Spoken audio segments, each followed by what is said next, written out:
Greetings, everybody. My name is Tanay Chandna, and today we have a very special guest with us. Ma'am is a poet, she's an author and a voiceover artist. Welcome you, Miss Shobha Tharoor, ma'am. Thank you so much, young man. I'm delighted to be here. It's our honor that we are here to interview today. Okay, Have a couple of questions sure. to quickly ask. Absolutely. Who are some of your biggest influences in writing and why? Some of my biggest influences in writing. I mean, I was going to start with a very sort of pat answer and say, children inspire me all the time whenever I visit schools. And I do mean that. When I visit schools and I engage with all of you and I hear incredible questions, like this morning, I was, I had questions about not just inspirations, but also dictums that I live by and asked by a fourth and fifth grader. Those things are very exciting and it makes me think. It makes me ponder on what sort of affects my writing style. But I grew up, fortunately, in a family of writers and readers. My brother was always inspiring. He published his first serialized novel when he was 10 years old in the Free Press Journal. So, we grew up with those kind of standards in the home. My father was a newspaper man, which means he worked for a newspaper. We had 6 papers coming into the house every day. And when we were little, we were not that excited about reading the paper, but we cultivated those habits. And, it began. There's nothing that says you have to read a particular section. So I always tell children that, you don't need to read only the books you read in the classroom. If your joy today is reading a comic book, do it, but develop that habit of reading. That's so important because, for various reasons, and I've said this till I'm blue in the face, reading helps you in so many different ways. So my inspiration was all around me at home. My mother was always encouraging. We played a lot of word games. My sister was a great riddle master. She would stop everybody and ask riddles. So we liked word play. We liked word use. I loved the sound of words, so I did a lot of poetry writing even as a child. So they were inspiration all around me. And then when you read, you're inspired by the books you read. That is right. Another question, ma'am. What is the best piece of advice that you have received as a writer, and how has it helped you grow?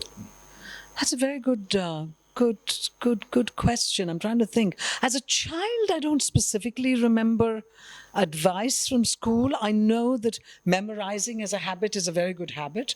We used to do that when we were little.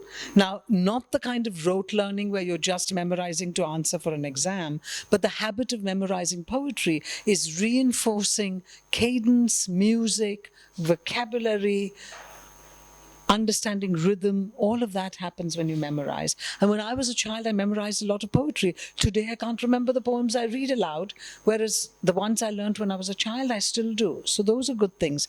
Advice that I would give children today would be there's nothing wrong with whatever you start writing. There's no subject that's taboo.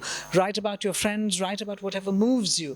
And then writing is a process. You start the process, you keep honing your skills. So, that's good advice. I don't know who's told me that. I'm always thinking, there's no stupid question. Similarly, there's no bad draft. You can always build on it.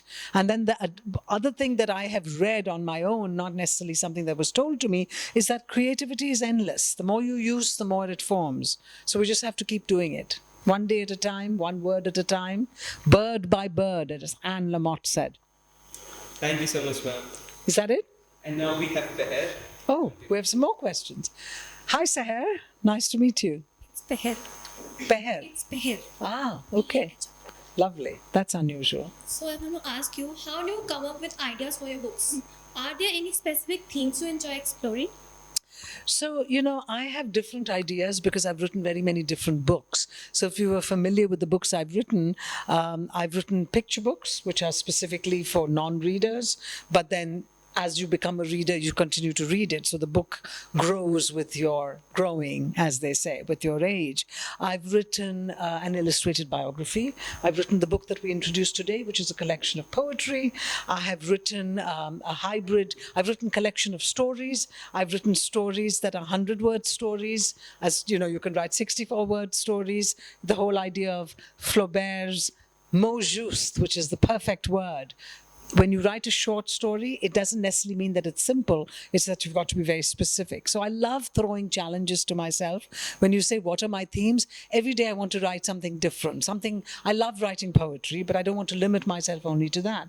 I have a book that's under contract that will come out next year with HarperCollins, and that is a book that has both poetry, it has prose, it has stories, and it has games. So it involves the reader in doing things as well, which is in some ways the sort of style that I'm working for, that each book, has a takeaway and has an interactive element to it. And part of this is my way of addressing the complaint that people say, oh, children don't want to read anymore, and they're not reading as much, and there's so many distractions, there's all this digital media. So the onus is on all of us who are children's writers to sort of come up with unusual ways of bringing in the right reader, and so even an illustrated biography like Prince with a Paintbrush, I have a double narrative. I frame the story from the perspective both of the reader as well as a linear timeline of the artist. So we have an artist timeline and a conventional biography in terms of the timeline, and yet we have the reader's questions popping up in the middle of the pages, so that when you're reading, you feel involved in the book. And we're fun facts at the end, so there's opportunity for a 12th grader to read the book and want to discover further, someone who's interested in art or European realism or about the history of the period or about colonization. All of those subjects come up when you read a book, and then you can sort of extrapolate further. It's a springboard for further discussion. Wow, that's great. Thank you. My next question is, what are some of the challenges you have faced as a voiceover artist, and now these different form of challenges you have encountered as a writer? How did you overcome them? Very good question. Challenges as a voiceover talent. Well, you've got to take care of your voice. It's a muscle like any other part of your body. So if you have a bad cold or a cough, or you've been too tired, your voice doesn't have the sort of energy. But one of the advantages of being a voiceover talent and having a home studio is that you can do it in your pajamas and nobody knows, because most of my work is audio work. So that's great. You overcome a challenge of having a bad throat by making sure that you don't sort of shout and scream and exercise your vocal cords inappropriately to a point where that can be a problem. The other challenges is that sometimes a director, because I work remotely, a lot of voiceover work, a producer will send me work, I'll send the work and I send it off to them on the internet, right? So I'm sending a WAV file or an MP3 or whatever. You're not meeting the directors. Occasionally I've come into a situation where somebody will send me the script, I will interpret it, I'll send it back to them, and they'll say, oh, the pace is too fast, we want it so much slower, we only have 2 minutes in which to do this. It would have been helpful if they had told me in advance. But these are things you learn. So right away now, when I get a script, I ask them to articulate what file format they want, when they want it back, how many minutes they want, what is the length of their video, etc., etc. So these are all surmountable problems. When it comes to writing, I don't consider it a problem, but I consider it a little bit of a challenge. So for instance, if a publisher asks me, like they wanted me to write an illustrated biography on Raja Ravi Verma, because I proposed the idea of talking about that artist. The reason is children seem to know Van Gogh and Mona Lisa and recognize the artist, but they didn't recognize Jatayu Vad or Galaxy of Musicians or some of the most famous works of our own Raja Ravi Verma. So I said, we need to do something. We need to write about this. I thought I would write a poem about him, and they said, no, we want an illustrated biography. So they said that would be more appealing to children of a certain age. The challenge in that for me was, how do I write a biography so that it engages the children's interest? And I thought a conventional biography might not be very exciting, because this is not a scholarly book. It's not going to be read by historians and researchers who want to know more facts. There's enough books. Rupika Chawla, other people have written about Ravi Verma. This is a book for children on Ravi Verma. Yet, of course, I need to do research because it's a true book. You can't make up when he was born and died and what he did, etc. However, how do you make it interesting? So I spent a little bit of time thinking about how to frame the book. So that was a challenge, not necessarily a difficulty. I said, okay, we'll frame it in a way in which the reader feels engaged in the story. So I have a double narrative. So that was a challenge. It's definitely motivating for young artists. Yeah. Now, Gandharva would like to ask. Sure, thank you. Hello. Ma'am, so my first question will be, how has your multicultural background influenced your storytelling? Completely. And that's an excellent question. I genuinely see myself as a global citizen. I see myself having similar impulses and interests as everybody else. I feel that just because I've lived in America for a long time doesn't take away from the fact that I was born in India.